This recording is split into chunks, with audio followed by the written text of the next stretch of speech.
ஜென்ரலாகவே ஹியூமர் பண்ணுறவங்க கிட்ட, ஜென்ரலாகவே காமெடியன்ஸ் கிட்ட டப்பிங் வந்து ஒரு பயங்கரமான நேக் இருக்கும். சூப்பராக கவுண்டர் போட்டுருவீங்க. ஒரு பாசிங்கில் ஒரு கவுண்டரு அதெல்லாம் ஆக்சுவலாக டப்பிங்கில் தான் ஆட் பண்ணியிருப்பீங்க, ஷூட்டில் இருந்திருக்காது. அப்போது சூரியனுடைய டப்பிங் ப்ராசஸ் பற்றி பேசும். டப்பிங் வந்து புதுசாக கதையே பண்ணலாம். அப்படி தான் நடந்திருக்கா? நிறைய படங்கள் நான் அங்கே ஒன்று பேசியிருப்பேன். அந்த பேசிட்டு அதுக்கப்புறம் அன்றைக்கி ஷூட்டிங் முடிச்சுட்டு காரில் போயிருப்போம். சார் இந்த இடத்துல இந்த பஞ்சு போட்டுக்கலாம்ல, இந்த இடத்துல இப்படி சொல்லியிருந்துக்கலாம்ல, செம்மையாக ஒர்க்கட்டாக இருக்குங்கள. சரி டக்குன்னு நோட் பண்ணி வச்சுக்கிடுவேன். இந்த படம் அப்படி எந்தெந்த படத்தில் வளைச்சோன்னா அந்தந்த படம்னு போட்டு நோட் பண்ணி வச்சுக்கிடுவேன். அந்த படம் டப்பிங் போகிறப்ப அந்த நோட்டை பார்த்துருவேன். அந்த நோட்டை பார்த்துருந்தா ரைட்டு இந்த இடத்துல எஸ்கேவோட தம்பி கூட இந்த இடத்துல பேசுகிறப்ப ஹீரோயின் அப்பா இப்போ ரஜினிமுல்ல டீ கடையில் இருந்த சீனை இந்த இடத்துல இது ஒன்று டைலாக் போட்டிருக்கலாம், நம்ம மிஸ் பண்ணிட்டு அப்படின்னு சொல்லி அந்த சீனை சொல்லி மென்ஷன் பண்ணி அந்த டைலாக் எழுதி வச்சுருவேன். ஓ, இப்போ மனசில் தோணுனதை எழுதி வச்சுருவேன். ஆமாம். இப்போ நான் டப்பிங் போகிறப்ப அந்த நோட்டை பார்த்துக்கிடுவேன். அந்த படத்துக்கு போகிறப்ப பார்க்கப்போ எனக்கு தெரியும். தெரிப்போ ரைட்டு ஓகே சின்ன சின்ன விஷயங்கள் சின்ன சின்ன விஷயம் அதெல்லாம் எனக்கு அந்த மாதிரி நிறைய நடந்தது. அப்படி போய் டப்பிங்கில் போயிட்டு நான் அதை ஒர்க் அவுட் பண்ணிடுவேன்.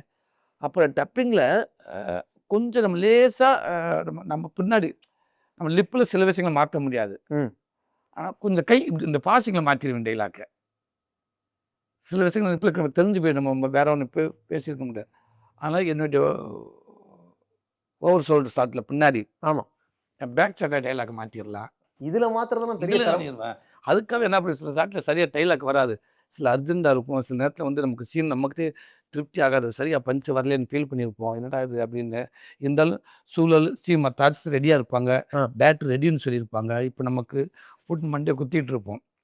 சில படங்கள்லாம் ஆல்ரெடி முன்னாடி அந்த சீன் ரெடி பண்ணியிருப்பாங்க.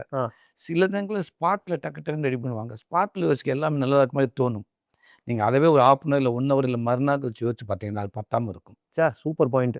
ஆப்போசிட் ஆர்டிஸ்ட் பேசுகிறப்ப நான் பேசுகிறப்ப ஏதோ ஒன்று பேசி வச்சிருவேன்.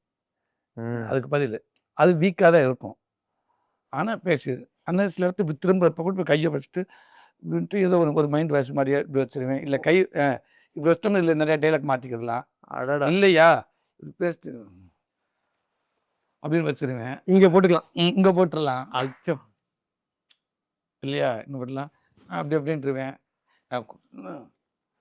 அப்படின்னு அதில் வந்துடும். அப்போ எது கை வரக்கூடாது, எதுவுமே இருக்கக்கூடாது, கண்டினியூவாக வாயை அசைச்சு வச்சுக்கிடுவேன். இந்த QR கோடை டக்குன்னு ஸ்கேன் பண்ணுங்க, ஜில்லுன்னு ஒரு சர்ப்ரைஸ் gift உங்களுக்காகவே காத்திருக்கு. Tea Talkies, a cinematic cafe with 16+ successful outlets. For business and franchise inquiries, contact 9566099959.